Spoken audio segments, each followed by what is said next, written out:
প্রিয় দর্শক সবাইকে শুভেচ্ছা জানিয়ে শুরু করছি নিউজ 24 এর সরাসরি সম্প্রচারিত স্বাস্থ্য বিষয়ক সাপ্তাহিক আয়োজন এভারকেয়ার হসপিটাল স্বাস্থ্য সংলাপ। পুরো অনুষ্ঠান জুড়ে আপনাদের সাথে আছি আমি ডাক্তার তানিয়া আলম। প্রিয় দর্শক, আগামী সোমবার পবিত্র ঈদুল আজহা, এই উপলক্ষে আমাদের আজকের অনুষ্ঠানের বিষয় ঈদে স্বাস্থ্য সুরক্ষায় করণীয়। এই বিষয়ে কথা বলার জন্য আমাদের সাথে আজ উপস্থিত আছেন doctor KFM Ayaz, senior consultant internal medicine বিভাগ Evercare hospital Dhaka, doctor Tamjid Ahmed, senior consultant interventional cardiology বিভাগ এভারকেয়ার হসপিটাল ঢাকা। প্রিয় দর্শক, অনুষ্ঠানটি সরাসরি সম্প্রচারিত হচ্ছে। আপনার স্ক্রিনে দেখা নাম্বারে ফোন দিয়ে প্রয়োজনীয় পরামর্শ নিতে পারবেন। আসসালামু আলাইকুম, কেমন আছেন? ভালো আছি। আমাদের আজকের অনুষ্ঠানটা আমরা একটু ডিফারেন্ট ক্যাটাগরিতে সাজিয়েছি, যেহেতু আগামী সোমবার পবিত্র ঈদুল আজহা। ঈদ মানে তো আসলে আমাদের মুসলিমদের জন্য খুব আনন্দের একটা বিষয়। ঈদুল আজহাটা আরও বেশি আনন্দ এখানে আসলে, মানে যেমন আমরা কোরবানি দেয়া হয় ঠিক সেভাবে খাওয়া দাওয়ার একটা বিষয়। আর সেখানেই যে আমরা ডাক্তারদের কাছে পেশেন্টরা আসে, তো এই জন্য স্যার আপনার কাছে আসছি যে এই যে আনন্দ সব কিছু মিলে আমি ঈদের দিনটা আগে ধরি, তারপর ঈদের আগে ঈদের পরে ধরবো। হঠাৎ করে আমরা দেখা যায় যে ঈদের দিন অনেক মাংস রান্না করা হয়, অবশ্যই মাংস খাওয়া হচ্ছে, সকালে মিষ্টান্ন জাতীয় খাবার খাওয়া হচ্ছে। তো সেক্ষেত্রে যে একটা এইজের পর যে যারা রেগুলার এভাবে খাওয়া দাওয়া করে না কিন্তু ঈদের দিন অনেক খাওয়া দাওয়া করছে, হঠাৎ করে কী কী সমস্যা হতে পারে? আচ্ছা, প্রথমেই ধন্যবাদ ডক্টর তানিয়া আমাদেরকে আমন্ত্রণ জানানোর জন্য। এই আমাদের বাঙালির এই উৎসব পার্বণ এইগুলো লেগেই থাকে, এবং এই সময়গুলোতে আসলে আমাদের সবচেয়ে বড় যে দুইটা জিনিস ঘটে, একটা হচ্ছে গিয়ে নতুন কাপড় চোপড় এবং নতুন খাবারের প্রতি আগ্রহ। প্রথম স্পেশালি যে ঈদুল আজহার সময়টা দেখা যায় যে অনেক দিন থেকে আয়োজন চলতে থাকে, যে কোরবানিটা হবে, গরুর গোশটা কীভাবে পাকানো হবে, তার সাথে পোলাও থাকবে, মিষ্টি থাকবে। সমস্যাটা হচ্ছে যারা ইয়াং, যারা তাদের জন্য যত না সমস্যা, যদি না তাদের কোনো কোমরবিডিটি থাকে, যারা এলডারলি বা যাদের কোমরবিডিটি আছে, তারা যখন হঠাৎ করে এই ধরনের খাদ্যাভ্যাস পরিবর্তন করে এবং মাত্রাতিরিক্ত খেয়ে ফেলে। অনেকেই ভাবে যে আচ্ছা বছরে তো একবার দুইটা কোরবানি ঈদ, দুইটা ঈদ খেলাম, কি এসে যায়, কিন্তু ব্যাপারটা আসলে তা না। আমাদের প্রত্যেকেরই সিস্টেমটা একভাবে রেগুলেটেড, আমার শরীর একভাবে রেগুলেটেড, আমার শরীর একটা নিয়মের মধ্যে থাকে। যেমন ধরেন আমি গরম এলাকার মানুষ, আমি যদি হঠাৎ করে সামান্য বেশি শীত এলাকায়ও যাই, দেখা যাবে আমার অনেক বেশি শীত লাগতেছে। আর যে শীত এলাকার মানুষের সামান্য গরম এলাকাতে হচ্ছে তার গরম বেশি লাগবে। এটা আসলে আমাদের শরীর যেভাবে করে অ্যাডজাস্ট করে না, আমাদের শরীর অ্যাডজাস্টেড একটা উপায় খাওয়া দাওয়া করাতে। সো হঠাৎ করে যখন এই ধরনের গুরুপাক খাবার আমাদের শরীরে প্রচুর পরিমাণে পড়ে যায়, তখন কয়েকটা জিনিস ঘটে। এক নম্বর সবচেয়ে বড় যে জিনিসটা হচ্ছে, আপনি যদি ডায়াবেটিক হন বা আপনার যদি সুগারের প্রবলেম থাকে, তাহলে হঠাৎ করে you'll have a surge of glucose level in your blood. আপনার এটা প্রবলেম তৈরি করবে। This can lead to diabetic ketoacidosis, diabetic hyperosmolar, অনেক ধরনের ডায়াবেটিক কমপ্লিকেশন তৈরি করতে পারে। রিনাল ডিসঅর্ডারের পেশেন্ট যারা আছেন, তারা যদি হঠাৎ করে large amount of protein consume করেন, সেটা কিডনির উপর এক্সট্রা প্রেশার ক্রিয়েট করতে পারে। কার্ডিয়াক পেশেন্ট যারা আছেন, তাদের তো ডেফিনেটলি কোলেস্ট্রলের উপর একটা ডেট্রিমেন্টাল এফেক্ট থাকবে, because they are not used to it. So এরকম প্রত্যেকটা রোগের ক্ষেত্রেই সমস্যাগুলো তৈরি হতে পারে। এটা আমার সকালের মিষ্টান্ন দিয়ে শুরু হোক আর দুপুরের গরুর গোশ বা খাসির গোশ দিয়েই হোক। সুতরাং আমাদেরকে অবশ্যই সচেতন হতে হবে যে আমরা অবশ্যই এনজয় করবো, আমরা অবশ্যই ঈদটাকে উদযাপন করব, আনন্দ করব, বাট আমাকে বুঝতে হবে যে আমার মাত্রাটা কোথায়। এটাই হচ্ছে এই জায়গাটা সবচেয়ে ইম্পর্টেন্ট। আমি যদি মাত্রা ঠিক রাখি, ডাজন্ট রিয়েলি ম্যাটার।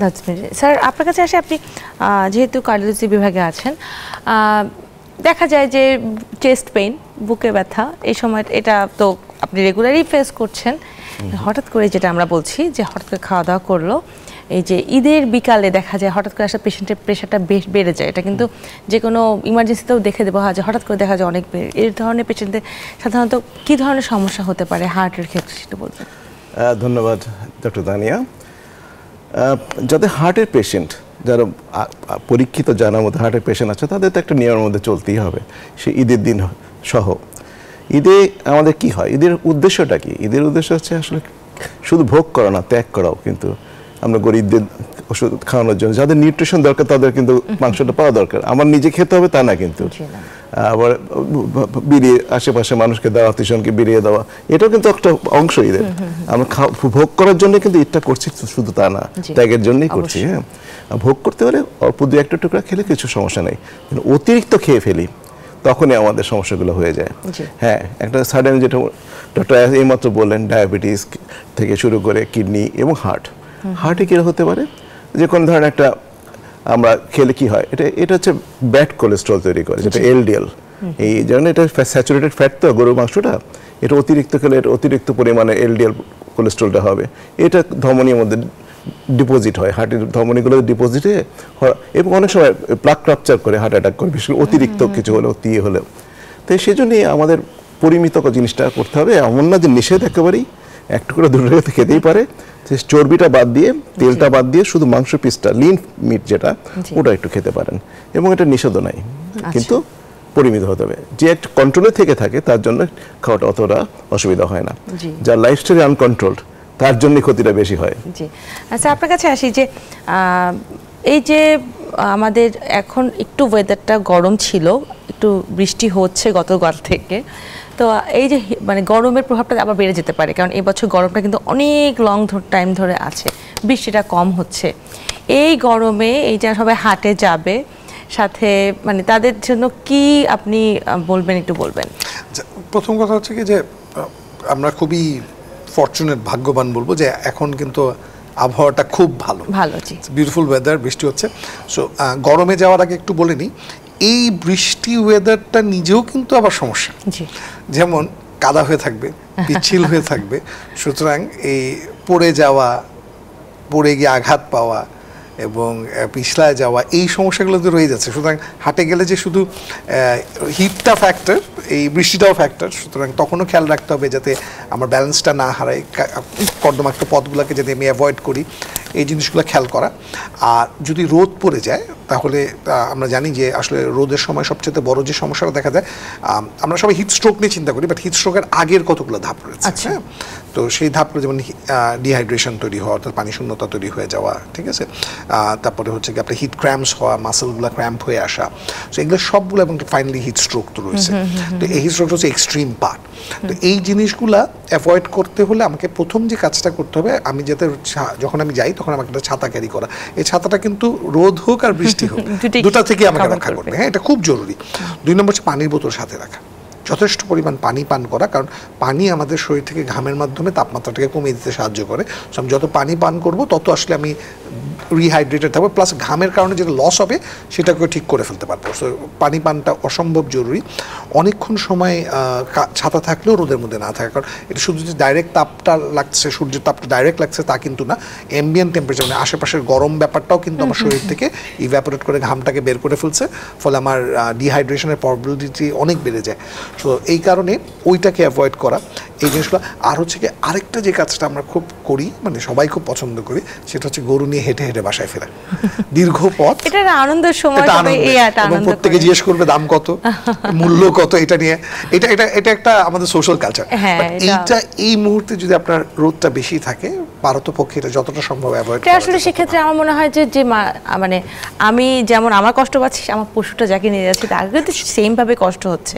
আমি এক বোতল পানি খেয়ে ফেলছি, পিপাসা লাগলে পশুর যে খারাপ লাগছে তার খারাপ লাগতে পারে, সেটা অবশ্যই আমরা টেক কেয়ার করি, কিন্তু ওই যে হেঁটে হেঁটে যাচ্ছে, একটা বাহন নিয়ে নিলেই হয়, একটা গাড়ি নিয়ে নিলেই হয়, উচিত না যতটা অ্যাভয়েড করা যায়। যেহেতু এটা খুব বেশি, এবার টেম্পারেচারটা বেশি এক্সট্রিম লেভেলে চলছে। স্যার, যদি কারো হিট স্ট্রোক হয় সেক্ষেত্রে মানে তার লক্ষণগুলো কি কি হতে পারে? স্যার কিছু বলেছেন, এমনিতে লক্ষণগুলো কি কি হতে পারে, কখন তারা হসপিটালে মনে করবেন যে যাওয়া উচিত? প্রথম হচ্ছে একটা ড্রাই ফিল করা। একটা হিট স্ট্রোকে প্রথম জিনিসটা শরীরটা শুকিয়ে যায়, তো শুকিয়ে যায়, তো আর তৃষ্ণা থাকবে, তার মাথায় ঝিমঝিম করবে, পড়ে যাওয়ার চান্স থাকে, অজ্ঞান হয়ে যাওয়ার চান্স থাকে, তার প্রেশার কমে যাওয়ার চান্স থাকে, শরীর ডিহাইড্রেশনে যে যা সিমটম সেগুলি চলে আসবে। সেক্ষেত্রে ইমার্জেন্সিতে এরকম হিট স্ট্রোক হলে ইমার্জেন্সিতে নিয়ে যাওয়াটা বাঞ্ছনীয়। ওখানে ওর প্রেশার দেখবে, ভাইটাল সাইন্সগুলো আগে দেখে, ভাইটাল সাইন্স দেখে প্রেশার কম থাকলে স্যালাইন দিয়ে শুরু করে, ফ্লুইড সাপোর্ট দিতে হয়। তারপর যা যা করণীয়, ধরেন আপনার যেটা প্রেশার না ওঠা পর্যন্ত আমাদের সাপোর্টটা দিয়ে যেতে হবে। তারপরে ওনাকে রিহাইড্রেট করা, যেটা মেইনলি আমাদের রিহাইড্রেশনটা হচ্ছে মেইন ইস্যু থাকবে এখানে, ঠিক আছে, ফার্স্ট থিং হিট স্ট্রোকের। তারপরে যে সাথে প্রেশার ড্রপ করলে কি হয়, প্রেশার কমে গেলে অনেক অর্গান পারফিউশন কমে যায়, তখন হার্টের ক্ষতি করে, কিডনির ক্ষতি করে। ওই ধরনের কমপ্লিকেশন যখন তৈরি হয় তখন ওগুলি সাপোর্ট আবার লাগে, কারণ এই প্রেশার এমন একটা জিনিস, এটা যে ভাইটাল সাইন বলা হয়। এই প্রেশারটা কমে গেলে সবখানে রক্ত চলাচল কমে যাবে, ব্রেন, হার্ট, কিডনি সব ভাইটাল অর্গানগুলোতে কমে যাবে, তখন সেগুলো ডিসফাংশন হওয়া শুরু করে। তো সেগুলির জন্য আমাদের তখন আলাদা স্পেশালিটিসকে ইনভলভ করতে হয়, ব্রেনের ডাক্তার, আমরা হার্টের ডাক্তাররা আসি বা কিডনি ডাক্তারও আসেন, সবাই মিলিয়ে পেশেন্টটাকে চিকিৎসা দেওয়ার চেষ্টা করি। হ্যাঁ, কারণ এখানে একটু যোগ করে নিই, মানে এখানে একটা ফার্স্ট এইড ফ্যাক্টর আমি জাস্ট তামজিদ আপনি করে বললেন দ্যাটস ভেরি ইম্পর্টেন্ট, যে আমরা হসপিটালাইজ যখন হচ্ছে তখন যে জিনিসগুলো করে কাজ করে, বাট প্রি হসপিটালাইজেশন কতগুলো জিনিস খুব খেয়াল রাখতে হয়। সেটা হচ্ছে মনে করেন আপনার সামনে যদি এরকম কোনো ঘটনা ঘটে, এটা খেয়াল রাখাটা খুব জরুরি। আমাদের কিন্তু ফার্স্ট এইড শেখানো হয় না, উইচ ইজ ভেরি ইম্পর্টেন্ট। প্রত্যেকটা স্কুলে এটা শেখানো উচিত, কারণ যখনই আপনাকে এটা হিট স্ট্রোক হোক, হিট ক্র্যাম্পস হোক, ডিহাইড্রেশন হোক, প্রথম জিনিস যেটা করা উচিত সেটা হচ্ছে ইমিডিয়েটলি ওই যে ব্যক্তিটা পড়ে গেছেন তাকে সাথে সাথে ছায়াযুক্ত এলাকা, যেটা ঠান্ডা করে নিয়ে যাওয়া। দ্বিতীয়ত হচ্ছে কাপড় চোপড়গুলো খুলে ফেলা। তৃতীয়ত হচ্ছে গিয়ে পানি থাকলে বা বরফ থাকলে যেটাই থাকুক না সেটাতে তার গাটা ভিজায় দেওয়া। আচ্ছা, সঙ্গে সঙ্গে তার তাপমাত্রাটাকে নামায় ফেলার চেষ্টা করা। সো যে কোনো পানি জাতীয় জিনিস এনে তাকে ভিজায় তার গায়ের তাপমাত্রাটা কমায় নেওয়া, স্পঞ্জ করা, এবং তারপরে সাথে সাথে এই কাজগুলো করার পাশাপাশি হাসপাতাল নেওয়ার ব্যবস্থা করা অথবা নিকটস্থ স্বাস্থ্যকেন্দ্রে নেওয়ার ব্যবস্থা করা, এই কাজগুলো। সো প্রথম কাজটাই হচ্ছে আসলে গিয়ে আমাকে একটা ছায়ার জায়গায় নিয়ে কাপড়টা খুলে তার তাপমাত্রাকে কমানোর জন্য গাটাকে ঠান্ডা করে ফেলা। সে যদি জ্ঞানে থাকে তাকে যথেষ্ট পরিমাণ পানি পান করানোর চেষ্টা করা। সো এইগুলো হচ্ছে বেসিক ফার্স্ট এইড, যে স্টেপটা আমাদের সাথে সাথে নিয়ে নেওয়া। সেক্ষেত্রে আমরা যেটা স্যার যেটা বললেন এটা হচ্ছে hospitalise management, first aid management. এখন একজন পেশেন্টের মানে হিট স্ট্রোক হয়ে যাচ্ছে, তাকে ফার্স্ট এইড দেওয়া হলো, সে ভালো ফিল করলো, সেক্ষেত্রে কি তাকে হসপিটালে নেওয়ার দরকার আছে নাকি সে বাসায় চলে যেতে শুড বি চেকড? আমি বললাম তো এটা কতগুলো ধাপ আছে। কারণ অনেকে মনে করে যে আমি তো ভালো হয়ে গেছি, বাসায় যে রেস্ট নেই, ঠিক আছে পানিটা নিয়ে বেশি করে খাই। তো তানিয়া এখানে নির্ভর করছে আসলে আর be talking about heat exhaustion, heat cramps or heat stroke. Heat exhaustion ঠিক আছে, doesn't need hospitalization. Hit cramps না, যথেষ্ট পরিমাণ পানি দেন, হিট ক্র্যাম্পস ওভারকাম করে যাবে যদি না আপনার সিপিকে লেভেল বেড়ে। এটা কিন্তু আরেকটা খুব ইন্টারেস্টিং ব্যাপার, একটু জাস্ট অ্যাড করে নিই আমি এখানটায়। আমাদের একটা খুব প্রবলেম হয় হিটে, যেটা আমরা প্রায়ই অ্যাভয়েড বুঝি না আর কি, দেখি না, আমরা পেশেন্টও পাই এটা নিয়ে।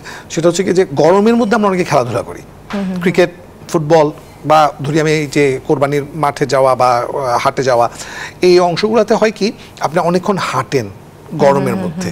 এই গরমটা এবং পানির শূন্যতাটা মিলে আমার মাসল ব্রেকডাউন করে। আমার মাসলগুলো যখন ভেঙে যেতে পানি পায় না তখন সে ভাঙতে থাকে। এই ভাঙাটা করে কি এই মাসল থেকে কিছু প্রোডাক্ট রিলিজ করে রক্তের মধ্যে। এই প্রোডাক্টগুলোকে আমরা বলি মায়োগ্লোবিলিনস। এইগুলা গিয়ে করে কি আবার কিডনিকে ক্লগ করে ফেলে এবং ব্লাডের সিপিকে বলে মাসল এনজাইম যেটা সে বেড়ে যায়। সো এইটা কিন্তু আবার মেডিকেল ইমার্জেন্সি। সো এই ইস্যুগুলো আমার যদি প্রচন্ড মাসেল ক্র্যাম্পস হতে then, I need hospitalisation, to be check যে আমার সিপিকে কী আছে, আমার ক্রিয়েটিন কী আছে। হ্যাঁ, সো এটা টোটালি ডিপেন্ড করে হচ্ছে কি যে আসলে কোন ধাপটার মধ্যে ঘটনাটা ঘটছে। আমার পেশেন্ট যদি সম্পূর্ণ সুস্থ থাকে তাও একবার কি অন্তত একটু চেক আউট করে নাও। যদি সে এমন অবস্থায় যায় যে তাকে পড়ে যেতে হয়েছে বা তাকে অসম্ভব খারাপ বোধ করছে, সে অবশ্যই করে এটা করে নেওয়াটা বুদ্ধিমানের কাজ। জি, তো আপনার কাছে আসি যারা মানে রেগুলার হার্টের পেশেন্ট, যে রেগুলার হার্টের মেডিকেশন নিচ্ছেন, ওষুধপত্র খাচ্ছেন এবং কোনো না কোনো ধরনের তার ইন্টারভেনশন হয়েছিল বা আপনারা সাজেস্ট করেছেন, কিছু করা হয়নি, সে চেক আপে আছে, সেক্ষেত্রে দেখা গেল যে এই যে ঈদ সামনে, যেহেতু ঈদের দিন সে একটু কিছু বেশি খেয়ে ফেলে, এরকম নিশ্চয়ই অনেক পেশেন্টই আছে। কোনো কারণে হঠাৎ করে তার চেস্ট পেন শুরু হয়ে গেল বা অস্বস্তি, চেস্ট পেন বা অস্বস্তি, যেটা হার্টের সমস্যা হলে কি করা উচিত তার সাথে সাথে? বা তাদের এই যে ছুটির সময় দেখা যায় যে অনেক জায়গায় মানে ডাক্তারদের পাওয়া যায় না, তারপরে ইমার্জেন্সি সার্ভিস অনেক জায়গাতে পাওয়া যায় না, বাসায় তার কী ধরনের প্রাইমারিভাবে ওষুধ রাখা উচিত এবং হসপিটালে কখন যাওয়া উচিত একটু বলবেন? ধন্যবাদ তানিয়া। একটা পেশেন্ট যখন হঠাৎ করে আপনি যে সিমটম বলছেন, ধরে নিচ্ছে একটা হার্ট অ্যাটাক হচ্ছে, হার্ট অ্যাটাক যদি হয়ে থাকে ওরকম সময়, যেটাই কারণেই হোক, ঈদের দিন হোক বা যাই হোক, সময়টা ইম্পর্টেন্ট না, তার হলে তার ব্যবস্থা ইমিডিয়েট নিতে হবে। প্রাথমিক পর্যায়ে একটা মানুষ অ্যাসপিরিন ট্যাবলেট কটা রাখতে পারে, 4টা অ্যাসপিরিন ট্যাবলেট গুলিয়ে খেয়ে নিতেও একটা প্রাথমিক একটা ধকলটা সামলিয়ে ফেলে। হ্যাঁ, তারপরে অনেক সময় দেখা যাচ্ছে একটা বলে যে ভালসালভা ম্যানুভার, এটা বাসায় বসে করা যায়। ভালসালভা ম্যানুভারটা কি, যাদের কোনো সিপিআর নাই, সেলফ সিপিআর বলি আমরা যেটা বলে, অনেক সময় অ্যারেস্ট করছে, ইম্পেন্ডিং অ্যারেস্ট, আশেপাশে কেউ নাই, তখন দমটা বন্ধ করে গালটা ফুলিয়ে জোরে, এটাকে ভ্যালসালভা ম্যানুভার বলে। শ্বাসটা ধরে রেখে রাখলে তখন অনেক সময় ন্যাচারাল কিছু রিক্যানালাইজেশন হয়ে যায়। এটা ভেরি পার্সেন্টেজ ফিউ, কিন্তু তবুও চেষ্টাটা করতে হয়। 9 আওয়ার্স ভালো, হ্যাঁ অফকোর্স এটা যদি হয়। তো কিছু টেকনিক্স আছে বা আছে যে আমরা অ্যাপ্লাই করতে পারি পেশেন্টে। তারপরে অফকোর্স আমাদের যেরকম আমাদের দেশে 911, আমেরিকান 999, এমার্জেন্সি সার্ভিসেস। হ্যাঁ, তো 911 কিন্তু বাংলাদেশে আছে। কেউ না থাকলে ফোনে যদি 911 টিপতে পারে তো একটা এমার্জেন্সি সিচুয়েশন থেকে মুক্তি পেতে পারে। আশেপাশে কেউ না কেউ থাকে, বাংলাদেশে আমরা ওভার পপুলেটেড কান্ট্রি, মানুষ থাকবেই, একা থাকে না বেশিরভাগ ক্ষেত্রেই। তো কেউ না কেউ তারও কিছু কর্তব্য আছে। তার যদি সিপিআর বেসিক সিপিআর ট্রেনিং থাকে, যদি অ্যারেস্ট করে যায় তখন সেই সিপিআর সে বাসায় দিতে পারে। সিঙ্গেল হ্যান্ডেড সিপিআর আছে, সেটা হচ্ছে একবার প্রেস করা, একবার প্রেস করার মুখে ফু দেওয়া, বাতাসটা ঢোকানো আরেকজনের মধ্যে। একদিকে অক্সিজেনটা সাপ্লিমেন্ট দিতে হবে, আরেক দিকে সার্কুলেশনটা এস্টাবলিশ রাখতে হবে। এটা হচ্ছে প্রাথমিক পর্যায়ে। অ্যারেস্ট হলে, অ্যারেস্টটা কিন্তু অনগোয়িং চেসমেন্ট হচ্ছে। ওই ওষুধগুলো দিল, প্রেশারটা দেখলো, ভাইটাল সাইন্সগুলো চেক করলো, যদি থাকে মেশিন থাকে, আরেকজন যে থাকবে দেখার পর প্রেশার ভালো আছে, প্রেশার পালস করা আছে, কিন্তু বুকে ডিসকমফোর্ট হচ্ছে, একটা স্প্রে জিটিএন স্প্রে বা নাইট্রোগ্লিসারিন স্প্রে জিব্বার নিচে দেওয়া দিতে পারে। এই প্রাথমিক এইসব জিনিসগুলো করতেই পারে, অবশ্যই এক্সপার্ট হেল্প লাগবে। সেটা বাসা এই চিকিৎসা হবে না। ওনাকে প্রাথমিক চিকিৎসা যতটুকু দিয়ে ওনাকে এমার্জেন্সিতে নিয়ে আসতে হবে, যে আশেপাশে হোক। ঈদের দিন কিন্তু হাসপাতাল খুলে থাকে, বন্ধ থাকে না তা না, কিন্তু এমার্জেন্সি সারা সবসময় খোলা থাকবে। আমাদের 24 আওয়ার সার্ভিস আছে আমাদেরও। তো এইটা ইভেন ঈদের দিনে আমাদের অনকল কার্ডিওলজিস্ট থাকবে, দরকার হলে ছুটে আসবে, দরকার হলে প্রাইমারি অ্যাঞ্জিওপ্লাস্টি লাগলে ঈদের দিনে হোক আর যেদিনই হোক আমরা করতে বাধ্য। ঠিক আছে, তার মানে আসলে ঈদের দিন হোক, বছরে 365 দিন কোনো ছুটিছাটা হোক, একটা ইমার্জেন্সি সার্ভিস অবশ্যই খোলা থাকে, যে কোনো ধরনের প্রসিডিউরও হতে পারে। তা আমরা এসব বিষয়ে আরো কিছু কথা বলতে বিরতির পর এসে ফিরছি, ছোট্ট একটি বিরতির পর। এভার কেয়ার হসপিটাল স্বাস্থ্য সংলাপের সাথেই থাকুন। বিরতির পর আবারও স্বাগত জানাচ্ছি এভার কেয়ার হসপিটাল স্বাস্থ্য সংলাপে। আজ আমরা কথা বলছি ঈদের স্বাস্থ্য সুরক্ষায় করণীয় এই বিষয় নিয়ে। আমাদের সাথে আছেন ডাক্তার KFM আয়াজ এবং ডাক্তার তামজিদ হোসেন।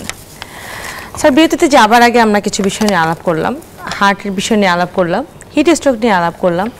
একটা বিষয় হচ্ছে কি, অনেকে আছে যারা রেগুলার দেখা যায় তাদের মাঝে মাঝে প্রেশারটা বেশি থাকে, ব্লাড প্রেশার মেপে দেখে যে প্রেশারটা বেশি থাকে। আবার দেখা যায় যে চিন্তা করে যে প্রেশার ওষুধ শুরু করলেই হয়তো বা সারা বছর খেতে হবে, ভয়ের চোটে খাওয়া দাওয়া একটু কন্ট্রোল করে, একটু ব্যায়াম শুরু করে, লাইফস্টাইল মডিফিকেশন করে, তখন আবার নর্মালে আসে। রেগুলার তো কখনো মাপা হয় না, সো সে জানতে পারে না তার প্রেশারটা আসলে কত। এক্ষেত্রে কি কি জটিলতা হতে পারে একটু বলবেন? আচ্ছা, প্রথমে মানে খুবই গুরুত্বপূর্ণ একটা অংশ, সেই অংশটা নিয়ে আগে ডিল করি। সেটা হচ্ছে কি যে ঔষধ শুরু করলে সারা জীবন খেতে হবে। আচ্ছা, ওষুধ না শুরু করলে? এখানে প্রশ্নটা এই কারণে করা, কারণ ব্যাপারটা আসলে হচ্ছে আমরা কেন ব্লাড প্রেশার ওষুধ খাই এটা বোঝাটা হচ্ছে সবচেয়ে জরুরি। আমরা আসলে যে কোনো ওষুধ দেওয়ার সময় আমরা ডাক্তাররা চিন্তা করি যে ওষুধটা রোগীকে দিলে বেশি ক্ষতি না দিলে বেশি ক্ষতি। আমরা কিন্তু এটার উপর ভিত্তি করে আসলে ওষুধটা শুরু করি। তো ব্লাড প্রেশার একটা দীর্ঘমেয়াদী প্রক্রিয়া, অর্থাৎ আমাদের রক্তনালীর উপর রক্তটা কী পরিমাণ চাপ প্রয়োগ করতেছে। যে কোনো একটা পাইপ যদি আমি চিন্তা করি, পানির পাইপ, আমি পাইপটাকে এমনি ধরে রাখতে পারি, সেটা মাটি থেকে পড়তে পারে পানিটা, আর আমি যদি মুখটা চেপে ধরি তখন অনেক ফোর্সের সাথে পড়ে, কারণ কি চাপটা বেড়ে যায় পানির। সো আমাদের রক্তনালীও তাই, এটা যখন চেপে যায় তখন তার ভিতরে চাপটা বেড়ে যায়। সো একটা জিনিস যদি তার ডায়ামিটার কমে যায়, তার ভিতরে পানির পরিমাণ বা তরলের পরিমাণ তার থেকে বেশি থাকে, তাহলে সে যে চাপটা তৈরি করতে থাকবে এক সময় না এক সময় এই রক্তনালীটা ক্ষতি হবেই। দুইভাবে তিনভাবে হতে পারে।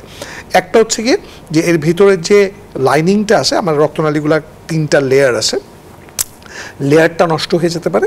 লেয়ারটা নষ্ট হয়ে গেলে তার মধ্যে কোলেস্ট্রল ডিপোজিট হতে পারে, প্লেটলেট প্লাগস ডিপোজিট হতে পারে, তারপরে প্লেটলেট হয়ে রক্তনালীটা ব্লকড হয়ে যেতে পারে। এগুলো কোথায় বেশি হয়? যেগুলো নাকি ছোটো রক্তনালী আছে, যেমন আমার হার্ট, আমার ব্রেইন, আমার চোখ। এই জায়গাগুলোতে যখন হয়, that's why we call stroke or heart attack. আচ্ছা, আবার কি হতে পারে? এটা ছিঁড়ে যেতে পারে, যেহেতু একটা প্রেশার পড়তে টান টান টান টান হতে ছিঁড়ে যেতে পারে। এটা যখন আমার এখানে হচ্ছে, that's called the haemorrhagic stroke, অর্থাৎ রক্তক্ষরণ থেকে এটা হচ্ছে। আর কি হতে পারে? আমি যেটা বললাম, আমি যদি চাপ দিয়ে ধরে রাখি, চাপ দিয়ে ধরে রাখলে পরে পানির ফোর্স বেড়ে যায় যখন আমরা পানি দিই। সেরকম আমার যখন নাকি রক্তের চাপটা বেশি থাকে, এর কতগুলো এন্ড অর্গান আছে যেখানে রক্তটা শেষ হয়ে যায়, এটা ডিস্ট্রিবিউট হয় না। সেম আমার হার্টে, আমার ব্রেইনে, আমার কিডনিতে, চোখে, এই জায়গাতেগুলোকে সে ডাইরেক্টলি যেমন চাপ দিয়ে ধরে একটা মাটিতে যখন পানিটা যাবে, সে পানি কিন্তু মাটিকে ছিটকায় দিচ্ছে। ঠিক একইভাবে রক্তটা যখন গিয়ে হিট করতেছে অর্গানগুলোকে, সে ড্যামেজ করতেছে। সো এইগুলো প্রিভেন্ট করতে হলে আমাকে আসলে আমার ব্লাড প্রেশারটাকে রেগুলেট করতে হবে ফ্রম দ্য ভেরি বিগিনিং। আমি যদি এটা করি তাহলে কী হবে, দীর্ঘমেয়াদী সময়ে গিয়ে, অর্থাৎ আজ থেকে 10 বছর 15 বছর এই সময়ে গিয়ে এই প্রবলেমগুলো তৈরি হওয়ার চান্স অনেক কমে যায়। সো আমি ব্লাড প্রেশার ওষুধ খেলেই চালায় যেতে হবে, তার কারণ এইটা না যে আমি ধরছি দেখে, আমি না ধরলেও এটা চালাতে হতো। আমি ধরছি কারণ আমি দীর্ঘমেয়াদী থেকে এটা কাজ করব। আমি যদি না খাই তাহলে কিন্তু ব্লাড প্রেশার বেশিই থাকবে, কমে যাবে না। কারণ পৃথিবীতে বেশিরভাগ রোগ নিয়ন্ত্রণযোগ্য, হাতে গোনা কিছু রোগ আছে যেটা সেরে যায়। এই জ্বর জারি ছাড়া আপনি খুঁজে দেখেন, ডায়াবেটিস বলেন, ব্লাড প্রেশার বলেন, রিউমাটোলজিক্যাল ডিসঅর্ডার্স বলেন, আপনি যেই রোগের নাম নেন না কেন এগুলো সব আসলে নিয়ন্ত্রণ, অ্যাজমা বলেন, সিওপিডি, সব নিয়ন্ত্রণযোগ্য, কোনোটা কিন্তু নিরাময়যোগ্য না। এটা কিন্তু সবচেয়ে খেয়াল রাখতে হবে। সো যেহেতু নিয়ন্ত্রণযোগ্য, আমাকে চিকিৎসাটাই করতে হবে এটাকে নিয়ন্ত্রণ করার মাধ্যমে। একটা ওষুধে কাজ হলে একটা, দুটাতে হলে দুটা, কিন্তু আমার প্রেশারকে আমাকে নিচে রাখতেই হবে যাতে আমি পরবর্তীতে জীবনে সুস্থ থাকতে পারি। একবার ঘটে যাওয়ার পরে কিন্তু ওই ঘটনা ফেরত আনা অনেক কঠিন, ঘটার আগে ঠেকায় দেওয়াটা হলো সবচেয়ে জরুরি।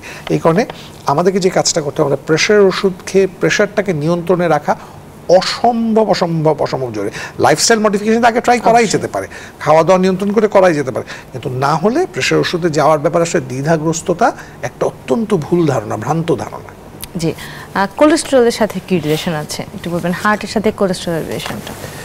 যে আমাদের ডিজিজগুলো হয় কোত্থেকে, এই কোলেস্ট্রলগুলো জমেই তো হয়, তো অবশ্যই সম্পর্ক আছে। কোলেস্ট্রল লাইনিং যেটা বললেন, আমাদের ধমনের লাইনিং এর ভিতরে আস্তে আস্তে জমে জমে জমে শুরু করে দেয়। অনেক সময় লাইনিং স্ট্রেচ হয়ে যায়, অনেক সময় ফেটে হয়ে যায়, ফেটে এসে রক্ত জমাট বেঁধে বাকিটা বন্ধ করে দেয়, তখনই হার্ট অ্যাটাকের সৃষ্টি হয়। আর হার্ট অ্যাটাক ছাড়াও আস্তে আস্তে ন্যারো হয়ে গেলে হার্টের রক্ত সরবরাহ কমে আসে, কমে আসলে কি হয়, আস্তে আস্তে হার্টটা দুর্বল হয়ে যায়, হার্ট ফেলের দিকে চলে যায়। এবং প্রাথমিক লক্ষণ যে তার হাঁটাচলা করতে গেলে অস্বস্তি লাগে, বুক চেপে আসে, ভারী লাগে, এই ধরনের লক্ষণগুলো একটু হার্ট ধমনী শুরু হয়ে যাওয়ার লক্ষণ। এবং তার অন্যতম কারণ হচ্ছে এই কোলেস্ট্রল ডিপোজিট হওয়া। কোলেস্ট্রলের মধ্যে সবচেয়ে খারাপ কোলেস্ট্রল হচ্ছে এলডিএল বা লো ডেনসিটি লাইপোপ্রোটিন। এই লো ডেনসিটি লাইপোপ্রোটিনটা আমাদের একটা টার্গেটে রাখতে হবে, নিয়ন্ত্রিত রাখতে হবে। সাধারণ নিয়মে বলি আমরা, যাদের সুস্থ মানুষ কোনো হার্ট ডিজিজ নাই তাদের 100 নিচে রাখতে বলি, আর যাদের হার্ট ডিজিজ আছে এবং আরও কমিউনিটি, এখন ইউরোপিয়ান সোসাইটি বলছে 55 নিচে রাখতে হবে, 55 মিলিগ্রামের নিচে রাখতে হবে পার ডিএল, আর 70-এর নিচে রাখতে ভালো, 55 হচ্ছে আদর্শ। তাহলে খুব স্ট্রিক্টলি কন্ট্রোল কথা আমরা এই কোলেস্ট্রলটা করতে হবে। আর এলডিএলটা বাড়াচ্ছে গরু মাংসতে কিন্তু বাড়াবে, বুঝছেন? গরু মাংস শুধু না, যে কোনো রেড মিট বা যে কোনো তৈলাক্ত খাবার আমার এলডিএলটা বাড়ায় দেয়। এলডিএল হচ্ছে এক ধরনের স্পেশাল কোলেস্ট্রল, যেটা সবচেয়ে ক্ষতিকর কোলেস্ট্রল। একটা ভালো কোলেস্ট্রল আছে আমাদের বডিতে, এইচডিএল। এইচডিএল ওটা বাড়ে কিভাবে? আচ্ছা, এইচডিএল এর মেইনটা হচ্ছে জেনেটিক, যেটা আনফরচুনেটলি এটা আমাদের হাতে নাই। হ্যাঁ, যেটুকু হাতে আছে যেটা হচ্ছে হাঁটা, প্রচুর পরিমাণে হাঁটলে, এবং সম্ভবত কিছুটা ফিশ অয়েল বলে যেটা ওমেগা 3, ওটা কিছু কমে। আর একটা ড্রাগ আছে নায়াসিন, খুব সাইড এফেক্টস আছে, ওগুলি না খেয়েই ভালো, এবং আপনাকে পরিশ্রমের মাধ্যমে এইচডিএলটা বাড়ানোর চেষ্টা করতে হবে, হাঁটাচলা করে করতে হবে, যেটা আমরা লাইফস্টাইল মডিফিকেশন সবসময় বলি, এক্সারসাইজ, হাঁটা, সুইমিং, এই ধরনের জিনিসে রেগুলারলি করলে আপনার এইচডিএলটা বাড়তে পারে। কিন্তু কোলেস্ট্রলটাই হচ্ছে কি আসলে সবকিছুর জন্য দায়ী, যেটা বোঝা যাচ্ছে। ও তাকে কন্ট্রোলে রাখতে পারলে অনেকগুলো ডিজিজেই সমস্যার সমাধান হতে পারে। স্যার, আপনার কাছে আসি। আমরা দেখা যায় যে এই সময়ে যেহেতু আমরা ঈদ নিয়েই প্রোগ্রাম করছি, ঈদে কী কী রোগ হতে পারে, যারা কিডনি রোগে আক্রান্ত, অনেক আছে ক্রনিক রেনাল ফেলিয়ার, অনেকে আছে এই যে আমরা হঠাৎ করে অনেক খাওয়া দাওয়া করছি, গ্যাস্ট্রোএন্টারাইটিস, ডায়রিয়া শুরু হয়ে যেতে পারে। সেক্ষেত্রে ডায়রিয়া এতবার হয়ে যায়, সেক্ষেত্রে দেখা যায় যে এটা অনেকে বোঝেই না, টানা অনেকবার হওয়ার কারণে তাকে কিডনি ইনজুরি হয়ে যেতে পারে।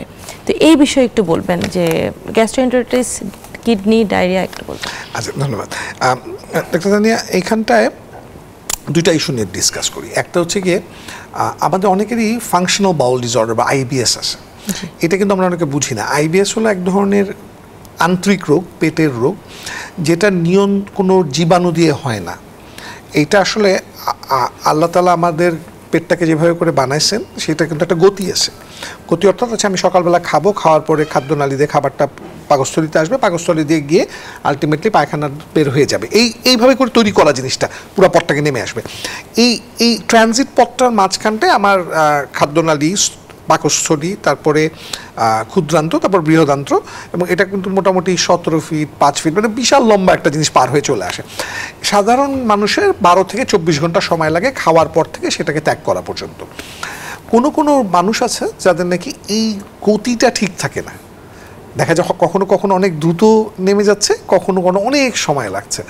এই যে গতি, খাদ্যতে নামার গতিটার পরিবর্তন হওয়া যে রোগটা দিয়ে, এই রোগটাকেই বলে আইবিএস, ইরিটেবল বাউল সিনড্রোম। এইটা পৃথিবীতে একটা বড় সংখ্যক মানুষ, প্রায় 7 ভাগ মানুষের আছে।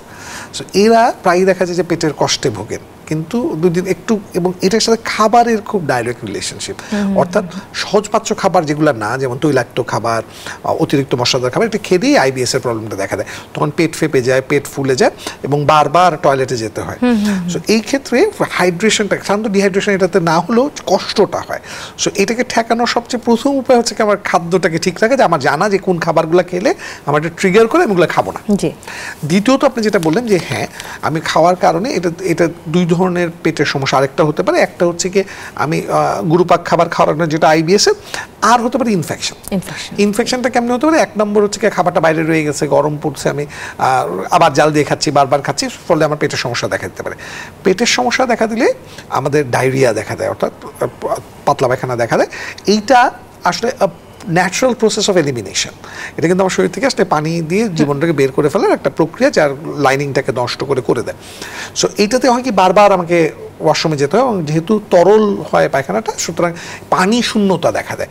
এইখানটা যখন পানি শূন্যতা দেখা দেয় বারবার যাওয়ার কারণে, এটা যদি আমি রিপ্লেস না করি, তাহলে আমার শরীরের রক্ত থেকেও পানির মাত্রা কমে যায়। তো যেই কথাটা একটু আগে তামজিদ ভাই আরেকটা ঘটনায় বলেছেন যে হিট স্ট্রোকের ব্যাপারে, যেহেতু পানিটা কমে যাচ্ছে, আমার এফেক্টিভ ব্লাড ভলিউম কমে যাচ্ছে, আমার রক্ত পরিমাণ কমে যাচ্ছে, ফলে আমার কিডনিতে যে সার্কুলেশনটা হবে ব্লাড পিউরিফাই করার জন্য, সেই সার্কুলেশনও কমে যাচ্ছে। কিডনি যখন ব্লাড পাচ্ছে না এফেক্টিভলি এবং প্রেশার লোর জন্য প্লাস ভলিউম কমে যাওয়ার জন্য, তখন কিডনিও তার ফাংশনাল এবিলিটি কমায় ফেলতে থাকে এবং দেখা যায় ক্রিয়েটিনিনটা বাড়তে থাকে। সো এইটার চিকিৎসা কিন্তু হলো ফ্লুইড রিপ্লেসমেন্ট। অর্থাৎ আমি যতটুকু বের হয়ে যাচ্ছে ততটুকু আমি যদি রিপ্লেস করি, এবং যতটুকু লস হয়েছে ওটুকু যদি আমি রিপ্লেস করে ফেলি, তাহলে কিন্তু এটা ঠিক হয়ে যায়।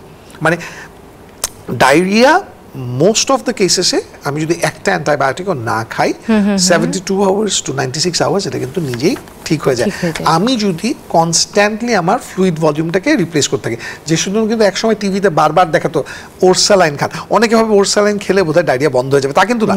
ওরসালাইন খেলে পরে আমার যে ডায়রিয়ার কারণে যে লসটা হচ্ছে, সেই লসটাকে আমি রিপ্লেস করে ফেলতে পারবো। ফলে আমার শরীরকে একটা টাইম দেওয়া, শরীর যতক্ষণ নিজেই জীবাণুটাকে মেরে ফেলে ওই সময় পর্যন্ত যাতে আমার শরীরটা টিকে থাকে। এই জন্য ফ্লুইড রিপ্লেসমেন্টটা এই ক্ষেত্রে নাম্বার 1। নাম্বার 2 হলো গিয়ে যে এই কথাটা আমি বিরতির আগে বলতে চাচ্ছিলাম, সেটা হচ্ছে গিয়ে যে এই যে বুকে ব্যথা, গ্যাস হওয়া, গ্যাস ভাব দিয়ে থাকা, এই জিনিসটা এই ঘটনা পরে খুব কমন। মানে এই ঈদের পরে খাওয়া দাওয়া যখন আমরা বেশি করছি, তারপরে এইখানে যে সমস্যাটা দেখা দেয়, প্রায়শই মানুষ গ্যাস ভেবে হার্টের সিমটমটাকে মিস আউট করে এবং তারা গ্যাসের ওষুধ খেতে থাকে। এই ক্ষেত্রে কিন্তু আসলে বুকে চাপ দিয়ে আসে, পেটে চাপ দিয়ে আসে, স্পেশালি হার্টের নিচের অংশ যখন নাকি এফেক্টেড হয়, হার্টের যে ওয়ালগুলো আছে আমাদের নিচের ইনফিরিয়র ওয়াল, তখন সেটা খুব কমনলি গ্যাস্ট্রিক পেইন হিসেবে বা গ্যাস্ট্রিকের সমস্যা হিসেবে ভুল ধারণা করতে পারে। এবং যেহেতু হার্টের বুকটা চেপে আসে আমাদের সেন্ট্রাল, অনেকে মানুষের ধারণা হার্ট বোধহয় বাঁ পাশে, ব্যথা বাঁ দিকে ব্যথা হলে আমরা হার্টের চিন্তা কমই করি, যখন মাঝখানে হয় তখনই আমরা চিন্তা করি। এবং হার্টের ব্যথাটা যেহেতু রেডিয়েট করতে পারে, এই জায়গাটা জলার মতো হতে পারে, পিঠে যেতে পারে, তার থেকে বড় কথা আমার চোয়াল পর্যন্ত সো এইগুলো যেমন বেলচিং হয়, যেহেতু এখানটা যে আমাদের নার্ভ আছে, ভ্যাগাস নার্ভ আছে, যেটা স্টিমুলেটেড হয় হার্টের পেইনের কারণে, সেই নার্ভটা কিন্তু itself causes burning of the oesophagus, যে কারণে একটা বেলচিং টেন্ডেন্সি হতে থাকে। সো আমরা ভাবি যে এটা আসলে আমার খাদ্য সমস্যা থেকে হচ্ছে। সো খুব কেয়ারফুল হতে হবে, স্পেশালি বয়স্ক, যাদের কোলেস্ট্রল বেশি, যাদের ব্লাড প্রেশার আছে, তাদের এই ধরনের কোনো স্মোকার্স, এই ধরনের কোনো লক্ষণ তারা যদি ওভারলুক না করে, না ভাবে যে আমার একটা গ্যাসের সমস্যা হচ্ছে, we should be very careful about this as well. জি, আমরা আরো কিছু কথা বলবো এটা বিরতির পর এসে। ফিরছি ছোট্ট একটি বিরতির পর। এভার কেয়ার হসপিটাল স্বাস্থ্য সংলাপের সাথেই থাকুন। বিরতির পর আবারও স্বাগত জানাচ্ছি এভার কেয়ার হসপিটাল স্বাস্থ্য সংলাপে। আজ আমরা কথা বলছি ঈদের স্বাস্থ্য সুরক্ষায় করণীয় এই বিষয় নিয়ে। আমাদের সাথে আছেন ডাক্তার KFM আয়াজ এবং ডাক্তার তামজিদ আহমেদ। স্যার, বিরতিতে যাবার আগে কিন্তু আমরা অনেকগুলো বিষয় নিয়ে আলাপ করলাম।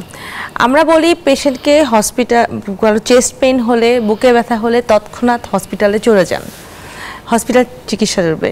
কেউ এভার কেয়ার হসপিটালে চলে আসলো বুকে ব্যথা নিয়ে, কি কি করা হয়? পেশেন্ট তো মনে করবে যে আসার সাথে সাথে অনেক কিছু হয়ে যাবে, আসলে কি অনেক কিছু হয়ে যায়? তার কি ইমার্জেন্সি যদি তার স্টেন্টিং লাগে বা যেটা আমরা রিং পরানো, সাধারণ ভাষায় বলি রিং পরানো লাগে, সাথে সাথে কি হয়ে যায়, যেটা আমরা বলি গোল্ডেন আওয়ার, এই আওয়ারের মধ্যে যেতে হবে, তার কি সে ট্রিটমেন্টটা হবে শুরু হয়? এই বিষয়ে একটু বলবেন। অবশ্যই ভালো প্রশ্ন এটা। যেহেতু আমরা সামনে ছুটির দিনে পড়ে যাচ্ছে, বিশাল একটা ছুটির গ্যাপে পড়ে যাচ্ছে, এক্ষেত্রে তো রোগীরা কনফিউজ থাকবে। না, খুব ভালো প্রশ্ন এটা। কারণ প্রথম কথা হচ্ছে চেস্ট পেন নিয়ে গেলে হাসপাতালে আসলেন, কিন্তু এমার্জেন্সি ডাক্তারদের প্রথম করণীয় কাজ হচ্ছে এটা হার্টের ব্যথা কিনা নির্ণয় করা। এটা হার্টের ব্যথা নাও হতে পারে, অ্যাসিডিটি হতে পারে, হার্টের হতে পারে, তবে হার্টে হওয়ার সম্ভাবনা একটু বেশি থাকে যখন যেহেতু একটা পরিস্থিতি আসে, এরকম পরিস্থিতিতে মানুষ যায়। যদি এটা হার্টের ব্যথা হয়ে থাকে, হার্টের ব্যথা না হলে অবজারভেশনে রাখে, আর সিরিয়াল ইসিজি করে, ব্লাড টেস্ট করে দেখে যে এটা কার্ডিয়াক সাইডের দিকে যাচ্ছে কিনা। তো ওগুলি যদি ভালো থাকে ওয়েল অ্যান্ড গুড, একটা পর্যায়ে ছেড়ে দেবে। কিন্তু যদি রিয়েল হার্টের সমস্যা হয়ে থাকে তখন আমাদের প্রকৃত চিকিৎসা দেওয়া শুরু করতে হবে। সেটা এমার্জেন্সি দিয়ে শুরু হয়ে যাবে। হ্যাঁ, প্রাথমিকভাবে যে গোল্ড স্ট্যান্ডার্ড কিছু আমরা অ্যান্টিপ্লেটেড থেরাপি শুরু করে দিই, তারপরে কিছু ধরুন যে কোনো সাপোর্ট, ভাইটাল সাপোর্ট, সেগুলি এমার্জেন্সি ডাক্তারে শুরু করে দেয়। তারপর কার্ডিওলজি অনকে কল করে, তখন যদি দেখে যেটা রিয়েলি এসটি এলিভেশন বা ইসিজি চেঞ্জ আসছে, রিয়েল হার্টে ব্লক হচ্ছে, তখন সেই ক্ষেত্রে 24 আওয়ার্স আমাদের সার্ভিস। আমরা one of the luckiest hospital যেখানে আমাদের 24 ঘন্টা আমরা প্রাইমারি পিসিআই সাপোর্টটা দিয়ে থাকি। সেটা হচ্ছে আমি ওই কেউ না কেউ কলই থাকবে, ইভেন সিনিয়র কনসালটেন্ট। প্রাইমারি যদি অ্যাঞ্জিওপ্লাস্টি লাইফ সেভ করার জন্য ব্লকটা খুলতে হয়, সেক্ষেত্রে সব চলে আসি আমরা। এবং এবার ঈদের দিন হলে চলে আসবো, আমি ঈদের দিন কলে আমি নিজেই আছি। হ্যাঁ, তো ওই দিন ধরেন হলো যদি এরকম সিচুয়েশন আসে, তাহলে আমরা সমস্ত ব্যবস্থায় আমরা ওই দিনই করতে পারবো। এই জন্য এটা হচ্ছে এটা গোল্ড স্ট্যান্ডার্ড যেটা বললেন, মানে ডোর টু বেলুন টাইম, মানে আসার 1 ঘন্টার মধ্যে যদি আমি ব্লকটা করে দিতে পারি, তাহলে কিন্তু তার হার্ট মাসেল ড্যামেজটা অনেক কম হবে। যত দেরি হবে আস্তে আস্তে মাসেল ড্যামেজ হতে থাকবে, তার আলটিমেট বেনিফিটটা কম হবে। হয়তো ব্যথাটা কমে যাবে ব্লক করার পরে, কিন্তু হার্ট মাসেলটা কিছুটা দুর্বল হয়ে যাবে। এবং এই গোল্ডেন পিরিয়ডটা 1 আওয়ার টাইম বলি, 1 থেকে 3 আওয়ার্সের মধ্যে করতে পারলে সবচেয়ে ভালো হয়। হ্যাঁ, আমরা ব্লকটা যদি ইমিডিয়েটলি খুলে দিতে পারি, যত আগে তত ভালো। ঠিক আছে, তো এইটা বুঝতেও অনেক সময় চলে যায়। মানুষ এটা বুঝতে বুঝতেও গ্যাস মনে করে আচ্ছা এটা অ্যান্টাসিড খাওয়াই দিই, যেটা স্যার বলেন যেহেতু ব্যথাটা কাছাকাছি জায়গায়, তো সেই জন্যই এটা ইনফিরিয়র সার্ভিসের কথা বললেন, ওটা ঠিক এক্স্যাক্টলি তাই। যে নিচের দিকে হলে অনেক সময় নিচে হার্টের নিচের সার্ভিসটা কিন্তু স্টমাকের খুব কাছে, মানুষ গ্যাস মনে করতে পারে। তো ওরকম হলে সন্দেহ থাকলে হাসপাতালে যাওয়াটা বাঞ্ছনীয়। হাসপাতাল ডাক্তার নির্ণয় করে দিবে হার্টের না গ্যাসের। গ্যাসের হলে তার কিছু লাগবে না, গ্যাস্ট্রিক ওষুধ দিবে। আর যদি হার্টের হয়ে থাকে তার কিন্তু পরিপূর্ণ চিকিৎসা দরকার হবে। সেক্ষেত্রে যা যা লাগে, অনেক সময় দেখা যাচ্ছে না এসটি এলিভেশন এমআই না, কিন্তু ছোট এমআই হয়েছে, নন এসটি। অনেক সময় কিছু ইনজেকশন টিনজেকশন দেয়, ওটারও কিছু চিকিৎসা আছে। ওটার চিকিৎসা নাই তা না, ওটাও আছে, কিন্তু সঙ্গে সঙ্গে অ্যাঞ্জিওগ্রাফি লাগে না, একটু পরে করলে হয়, একদিনের মধ্যে করলেই হয়।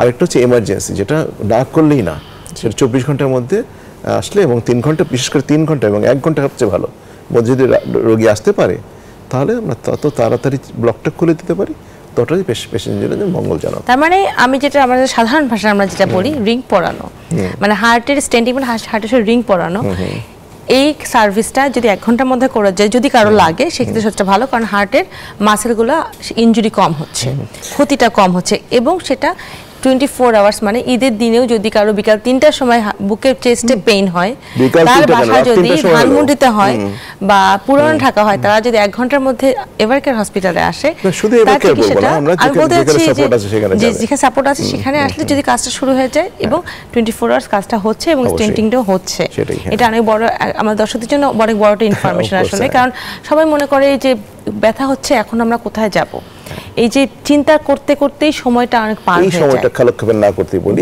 এখন ধরেন আমার ফ্যাসিলিটিস নাই, আমি একটা জায়গায় আছি শহরের দূরে, সেখানে ধরেন অ্যাটলিস্ট একটা কাজ করতে পারি থ্রোম্বোলাইসিস থেরাপি, সেখানে প্রাইমারি পিসিআই স্কোপ নাই, হঠাৎ করে ব্লকটা খুলে দেওয়ার স্কোপ নাই।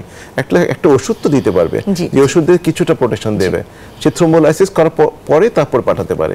সেই ক্ষেত্রে আমরা কিন্তু পেশেন্টটাকে সেভ করতে পারি, নট দ্যাট যে আমি সবাই আমার কাছে চলে আসবে, নো। এটা যেখানে যেখানে থাকে যার নিয়ারেস্ট হসপিটালে যাক, কারণ টাইমটা, এই ডিস্টেন্সটা তো ফ্যাক্টর, তার লাইফটাকে সেভ করাটা প্রাইমারি ডিউটি। হ্যাঁ, তাকে যেভাবে সেভ করতে হবে, সে এমার্জেন্সি থেকে থ্রোম্বোলাইটিক থেরাপি নিক, তারপরে যেসব সেন্টারে অ্যাঞ্জিওপ্লাস্টি হয়, রাতে হোক দিনে হোক, সেসব সেন্টারগুলোতে পাঠিয়ে দিতে পারে। স্যার, আমরা অনুষ্ঠানের শেষ দিকে চলে এসেছি, আপনার কাছে জানতে চাচ্ছি, আমরা একটু আগে ডায়রিয়া এবং ওরসেলাইন এই বিষয়টা নিয়ে কথা বললাম। আমরা কিন্তু সাধারণ মানুষ যারা অনেক বেশি ঘাম হচ্ছে বা একটু দূরে জার্নিতে আছি, যে ঠিক আছে একটু বোতলে করে একটু স্যালাইন বানিয়ে নিয়ে যাই, খারাপ ঘাম হবে স্যালাইন খাবো, অথবা কিছু খারাপ লাগছে যে একটা ডাব খেয়ে ফেলি, ডাব ন্যাচারাল যেহেতু খেয়ে ফেলি, যে ঠিক আছে একটা সফট ড্রিঙ্কস খেলাম না, ডাব খেলাম, খুব ভালো জিনিস। এই বিষয়ে একটু বলবেন, কিন্তু সংক্ষেপে বলতে হবে। আপনি যে প্রশ্নটা করছেন এটা এই সময়ের প্রেক্ষিতে অসম্ভব ইম্পর্টেন্ট, এবং আরেকটা জিনিস আমাদের বাদ দিয়ে গেছেন, সেটা হচ্ছে তথাকথিত ইলেকট্রোলাইট ড্রিঙ্ক এখন চলতেছে। আচ্ছা, মানুষের ধারণা এইগুলা খেলে পরে শক্তি বাড়ে। দেখেন এর মধ্যে শুধু potassium, sodium chloride and a bit of glucose ছাড়া কিছু নাই। এটা আপনার শক্তি বাড়ানোর কোনো কারণ নাই, এটা শক্তি বর্ধক কোনো কিছু না। হ্যাঁ, এটা ওই কি আগে চলতো না, অমৃত সুধা জাতীয় কোনো বস্তু না যেটা আমি খেলে পরে আমার একদম শক্তি না। ইটস বেসিক্যালি একটা রিপ্লেসমেন্ট, অর্থাৎ একটা লস হচ্ছে, আমি লসটাকে রিপ্লেস করব।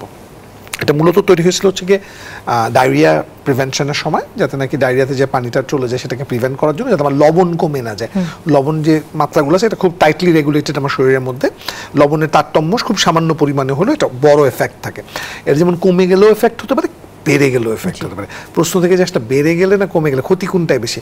স্পেশালি পটাশিয়ামের ক্ষেত্রে আমরা বলি যে বেড়ে যাওয়া ক্যান বি ক্যাটাস্ট্রফিক, এবং ওনার বিষয়েই যেমন এটা সবচেয়ে বড় এফেক্টের মধ্যে একটা হলো অ্যারিথমিয়া প্রেসিপিটেশন হার্টের মধ্যে। সো এই কারণে লবণটা যেমন আমাকে বাড়তে দেওয়া যাবে না, কমতেও দেওয়া যাবে না, দুইটার মধ্যেই রাখতে হবে। সো আমি কখন খাবো এটা আমাকে জানতে হবে। আমি খাবো হচ্ছে যখন নাকি আমার শরীর থেকে লবণ বের হয়ে যাচ্ছে, আমি নিশ্চিত, যেমন অতিরিক্ত ঘাম, যেমন আমার পাতলা পায়খানা, ডায়রিয়া, তখন। কিন্তু এমনিতে যদি আমি ভাবি যে আমি শক্তিবর্ধক হিসেবে এই আজকে এই ইলেকট্রোলাইট ড্রিঙ্কগুলো খেতে থাকি, এটা আমার শরীরে পটাশিয়ামের লেভেল সিভিয়ারলি বাড়ায় দিতে পারে, এবং that can be really bad. আমরা কিছুদিন আগে একটা রুগীকে পেলাম, তার মা, ভদ্রমহিলা, বয়স্ক মানুষ, অসুস্থ থাকে, তার ছেলে মেয়েরা তাকে ডাব খাওয়ায়, প্রতিদিন 7টা করে ডাব খাওয়ায়। এখন সেই মহিলা যখন আমাদের এখানে আসলেন, দেখা গেলেন তার অ্যারিথমিয়া এবং তার শরীর চলতেছে না, সে অজ্ঞানের মতো প্রায়, এবং তার পটাশিয়াম লেভেল হচ্ছে 8, যে পটাশিয়ামটা tightly regulated between 3.5 to 5। So সেই ক্ষেত্রে 8 কিন্তু অনেক বেশি। সো সেটা কিন্তু স্রেফ তাকে এই পরিমাণ ডাব গিলায় ঘটনাটা ঘটানো হয়েছে।